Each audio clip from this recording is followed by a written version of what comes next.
My name's Mark Halper, and for more than a decade I worked for a power utility company based out of the Northern Rockies. Our coverage spanned parts of Montana, the Dakotas, Wyoming, and the edges of Colorado. I wasn't an engineer exactly, though I knew plenty of those guys. My title was damage assessor. Sounds dull on paper, but in reality it meant that whenever one of those massive transmission towers, the kind that look like skeletal versions of the Eiffel Tower, went down, I was the one who drove out to inspect the wreck and determine what equipment needed to be sent for repair. Sometimes I had a partner, but most of the time I was alone. 10 years of it burned me out, but the real reason I quit was tied to an incident outside a mid-sized town in Colorado called Rapid Creek. At the time, around 18,000 people lived there, big enough for traffic jams, too small to feel like a real city. Back then, the job was more old-fashioned. Helicopters used to scout transmission lines, and now drones do a lot of that work.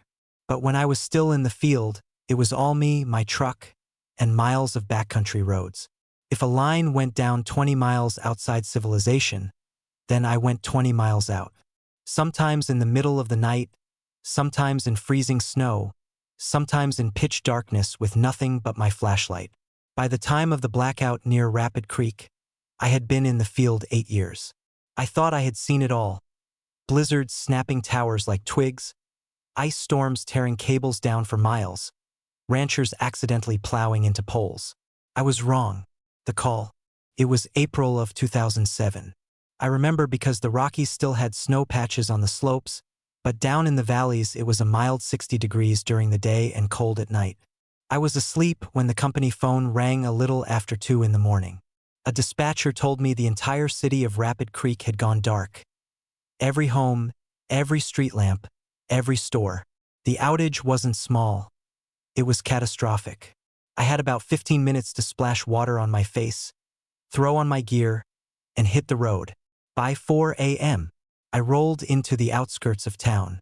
The highway was eerily empty except for the occasional set of headlights, probably other responders. Rapid Creek looked wrong without light.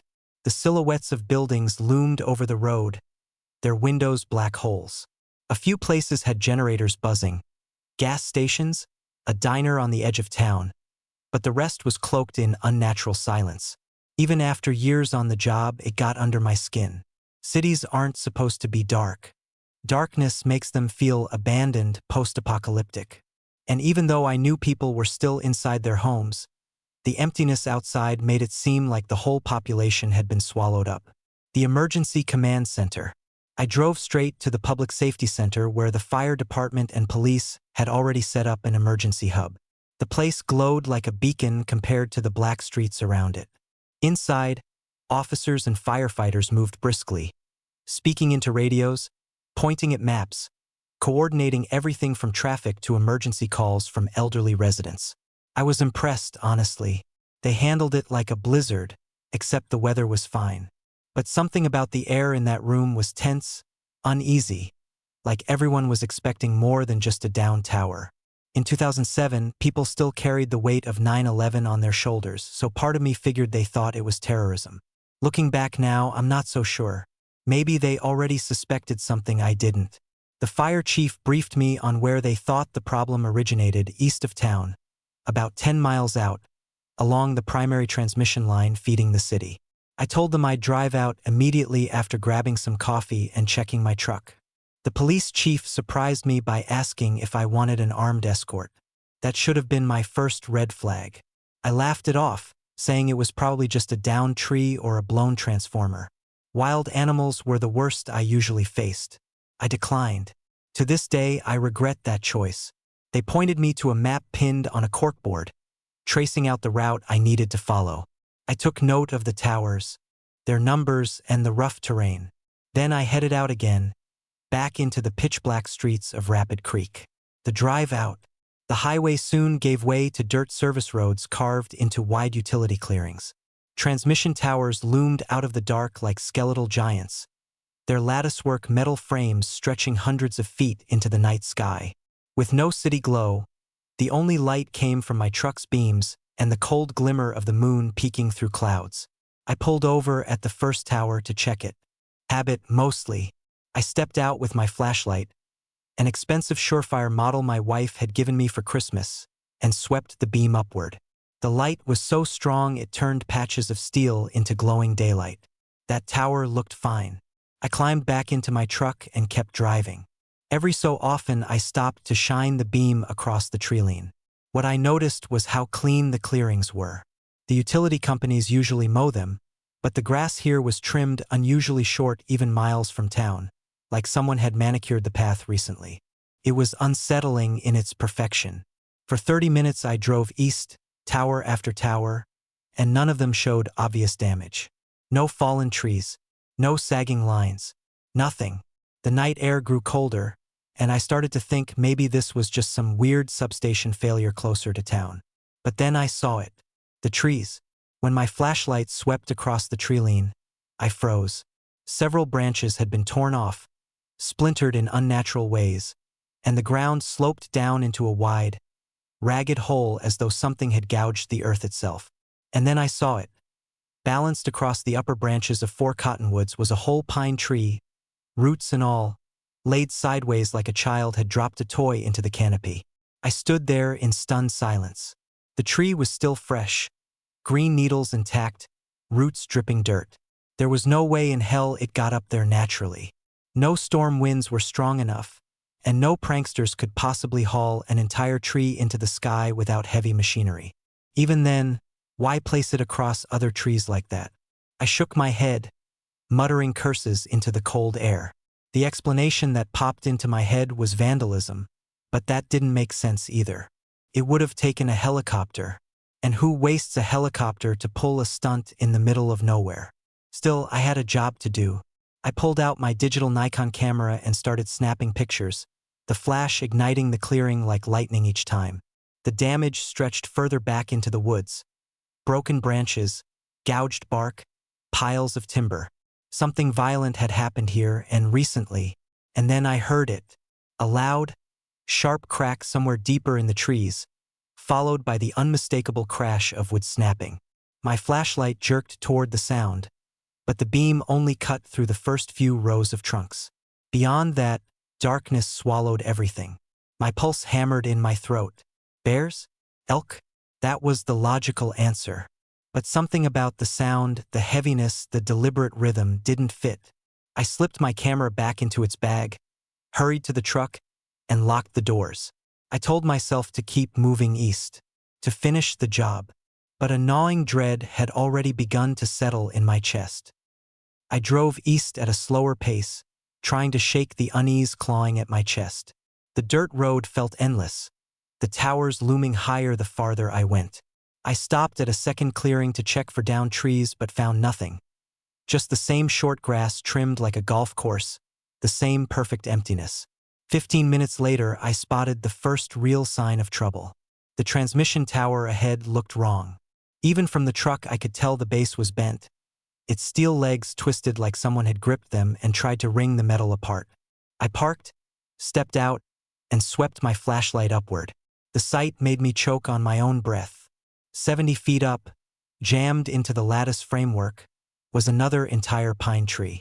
Roots, needles, trunk, everything, balanced sideways like a grotesque ornament. I muttered, "What the hell?" and took a step closer. The concrete anchors at the base were fractured. Shards of steel littered the grass, and half the tower's crown was simply gone. Not hanging loose, not damaged, missing. I scanned the clearing with my flashlight, desperate for debris, a wrecked aircraft, anything that could explain this madness. But there was nothing, just the eerie silence of the woods, broken now and then by the moan of the wind. I crouched and examined the torn edges of the steel where the tower had been sheared away. That's when I noticed the grooves. Evenly spaced, deep gouges etched across the metal, each one nearly a foot wide. They weren't jagged like stress fractures. They were deliberate, patterned. My first thought was erosion, bad steel maybe, but deep down I knew better. The sounds. I pulled out my camera again and snapped picture after picture, my flash exploding in the dark. My hands shook as I tried to steady the lens. Each burst of light made the clearing feel less like Earth and more like a crime scene frozen in time. Then I heard it. A heavy thump echoed from the woods behind me. Not a branch cracking, not the shuffle of an animal. a weight hitting the ground. I froze, ears straining. Another thump followed. Then another, rhythmic, pacing closer. For the first time in years, I felt raw panic. I've been close to rattlesnakes in tall grass. I've seen transformers explode 10 feet from me. I've slipped on ice towers and dangled by my harness. None of that matched this, because this sound wasn't just noise. I could feel the vibrations in the soles of my boots, reverberating up through my bones. I bolted to my truck, slammed the door, and locked it. My breath fogged the windshield as I whispered, "Drive, just drive." The rational part of me screamed that I needed to finish the job, confirm the damage, report it. The human part of me wanted to turn around and never come back. I compromised. I started the truck, shifted into gear, and crawled forward toward the next tower. The slack lines. Half a mile on, I found the downed cables. Thick transmission lines, each as wide as my wrist, lay strewn across the clearing like dead snakes. They sparked faintly, glowing orange before sputtering out into the grass. I killed the engine, grabbed my gloves, and tested the lines with my voltage meter. Dead. That was a small relief. I dragged brush away from them, clearing the immediate danger zone. But just as I finished, another thump echoed from the forest. This time closer. I swung my flashlight around, heart pounding. The beam cut across trunks and undergrowth, but the woods swallowed everything after the first 30 feet. No eyes reflecting back, no shape moving, just emptiness. Then the sound came again, steady, deliberate.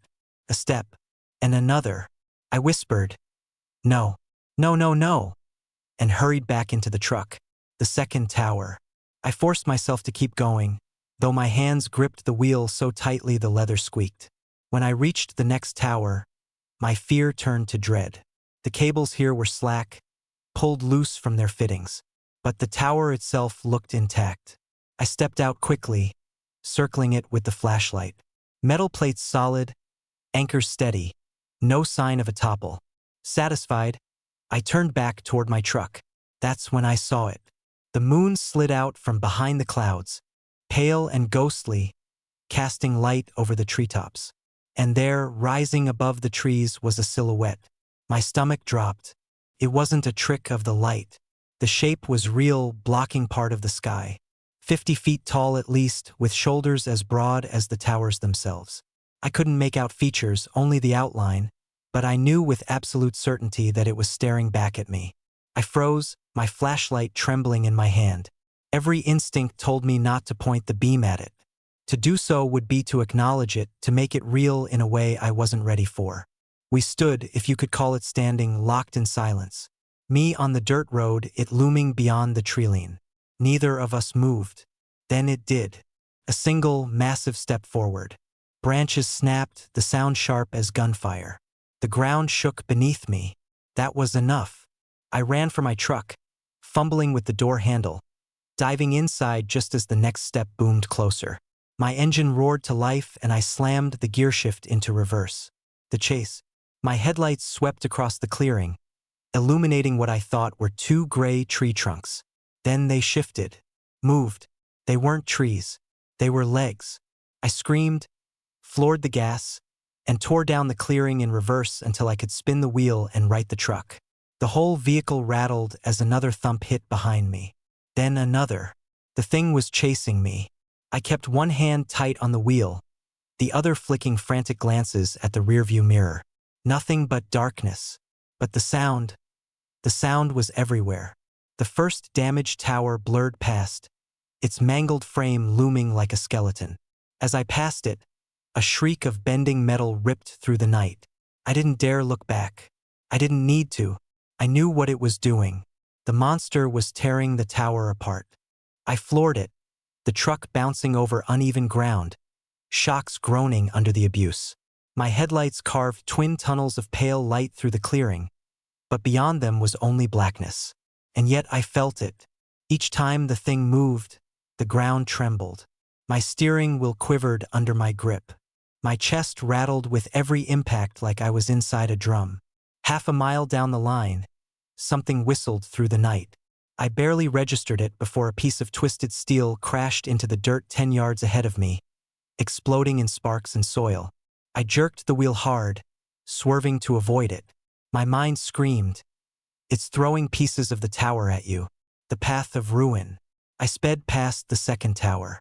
The cables tore free with a gut-wrenching shriek, sparks raining down like fireworks. The monster was tearing them down one by one as it followed me, each crash echoing through the valley like thunder. I caught flashes in my rearview, momentary glimpses when the moon broke through clouds. A massive outline, shoulders hunching, long limbs swinging with impossible reach. Its steps ate the distance between us. I wanted to radio for help, to scream into the mic for backup, but I knew no one would believe me. 50-foot shadow monster doesn't get you emergency helicopters. It gets you laughed out of a job. So I pressed the gas harder and prayed the engine held. The near miss. As I crested a shallow hill, my headlights washed over another obstacle. A huge chunk of metal, part of the tower's crown, lay directly across the clearing. I had seconds to react. I slammed the brakes, tires skidding on dirt, and twisted the wheel. The truck fishtailed, nearly tipping, before I regained control and skidded past the wreckage by inches. My chest hammered as the image of what would have happened. Truck flipping, me crushed, seared itself into my mind. Behind me, the monster let out a noise. It wasn't human. It wasn't animal.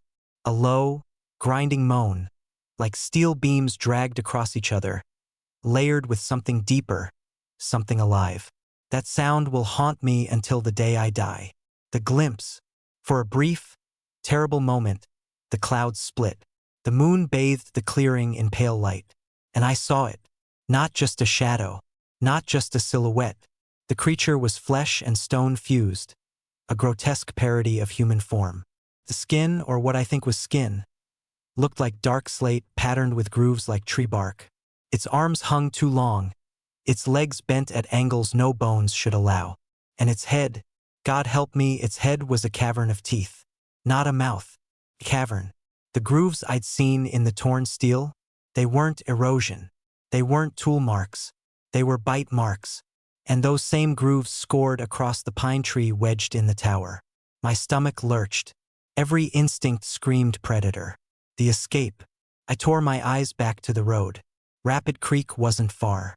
The glow of generator-powered street lamps shimmered faintly in the distance like stars at ground level. Civilization. Safety. If I could make it there before the thing caught me, maybe I'd live. I pressed the pedal to the floor. The truck roared, rattling as it hit 60, then 70 on terrain meant for 20. My teeth clattered as the suspension bottomed out. The thing followed. Thump, thump, closer now. I could feel its presence pressing against my back like heat from a fire. At last, the first buildings of Rapid Creek loomed from the dark. Houses, dark windows, the faint hum of backup generators. I shot past them, heart hammering, and only then did the sound behind me begin to fade. The footsteps grew distant. The night swallowed them. The report. I didn't stop until I reached the public safety center again. I staggered inside, pale, trembling, clothes soaked with sweat. The fire chief asked what I'd found. My mouth opened, ready to spill everything, to describe the monster, the teeth, the chase. But when I saw their faces, tired but expectant, I froze. What was I supposed to say? That a living mountain with a mouth of teeth had ripped out the transmission lines? That it had thrown steel at me like a toy? No. So I lied. Storm damage, I said. Localized tornado must have torn through the line. Multiple towers down. They nodded, relieved. My explanation fit neatly into a box they understood. Tornadoes happen. Monsters don't. When dawn broke, the repair crews confirmed the damage. 6 towers flattened, cables shredded. 1 tower bent nearly in half. The official report read, severe weather event, high winds, likely microburst. Everyone accepted it. Everyone but me. The photos. Later that day, I reviewed the photos I'd taken. The broken trees, the tower wedged with pine, the twisted steel. My hands shook as I zoomed in on the gouges. Every groove matched perfectly with the patterns on the tree bark. The spacing, the depth, the curve. Not random, not weather, not tools. Teeth. Huge, uniform, inhuman teeth. The aftermath. I quit the company 2 months later. Burnout, I told them. Long hours, constant stress. But the truth was simpler. I couldn't go back out there. Not after Rapid Creek. Not after it. Sometimes I wonder if the locals knew. The tension in the command center, the offer of an armed escort, it makes more sense now. Maybe I wasn't the first to see it. Maybe Rapid Creek had always lived in its shadow, whispering stories that never made it beyond the hills. I've never spoken about that night until now. And even now, part of me expects someone to laugh, to say I imagined it, that stress and darkness played tricks on me. But then I remember the sound, that grinding moan, the ground trembling like the heartbeat of something too big to exist. And the teeth. God, the teeth.